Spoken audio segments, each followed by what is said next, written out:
Jeg elsker bygge førjen, jeg elsker naturna, jeg elsker det grønne græset, jeg elsker suttje og skjegg. Og jeg vil fære øyre lengt for å verja naturna og verja omkvarver rundt om okken. For en år siden arbeidde jeg som journalister i Miløsen og Voksbotne.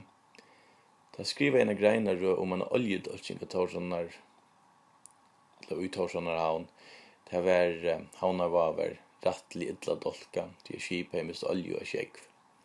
Vi lukta av oljene på Miløsen og jeg fikk søvna for ut at snakka av brandvesenet og terskjøtt og at her er jo skip mist minst 2000 liter av olje. Det låg i oljen egg og jeg kan ha malen nærre og fann ut det av at man hei ildgrunna om at et av skip, et føreskip, hei mistet oljene. Jeg ringte til reieren av disse skipene, og han sier at ja, det passer at det skip hei mistet akkurat, og ja, det hadde ikke bo fra, men det hadde ikke mistet sånn egg, og han visste jeg at det var olje i sjøen, og Arne der mistet olje, og det var noen russere som hadde mistet oljene.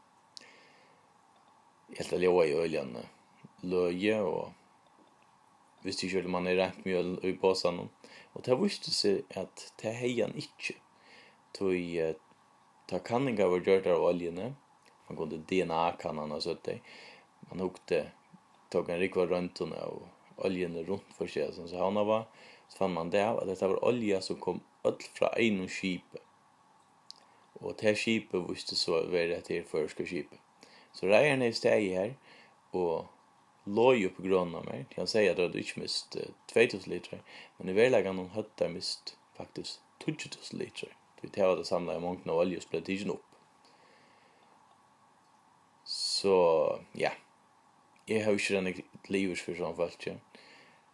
For det første er med så olje og skjegg, og så vil det nesten renne gøyma det, og så er det jo noen øren skiltene. Det kan ikke brukes til neka som helst. Det er viktig at byrådspolitikere og landspolitikere standa sammen og røyna løsende tropleggen. Men det viser seg at landspolitikerne er ikke noe donali til dette. Det har enn ikke løst tropleggen ved oljedolkingen.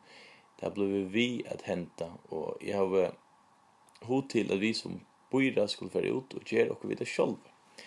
Och här har vi ett uppskott. Det här går ut på att en sorgare som heter som miste sån här olja skjegg och inte så mycket som säger fra att de skulle simpelthen inte få lov till att lägga sin skip i Torsjønner havn. Vi skulle nokta att ta emot det här vid bridge och jockor. Det går inte under driver sin havnagjalde hvis det henter. Men det tycks slik av henta, tog at oljedolkingar ter skildas nastan alt i åskjøttene.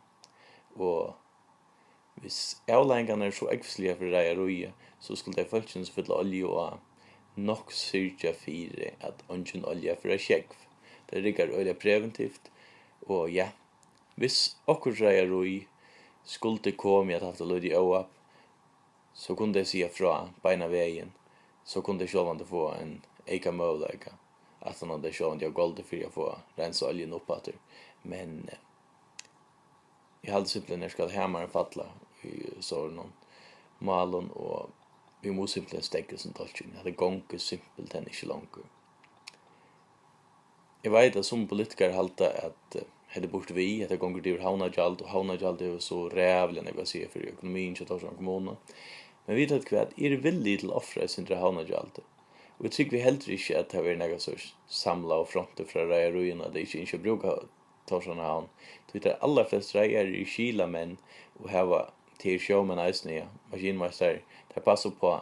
Det är några idioter som inte står passar på. Och här skulle vi boka på plats, och det är viktigt. Jeg vil løse enda tropleggen. Det vet jeg at jeg vil ha tid eisen her ute. Vi kunne gjøre det sammen, men det krever sjålvand at de sitter kross vi med og bor oss vel noen 11. november. Vil med, det skulle være rettelig skylda godt vel.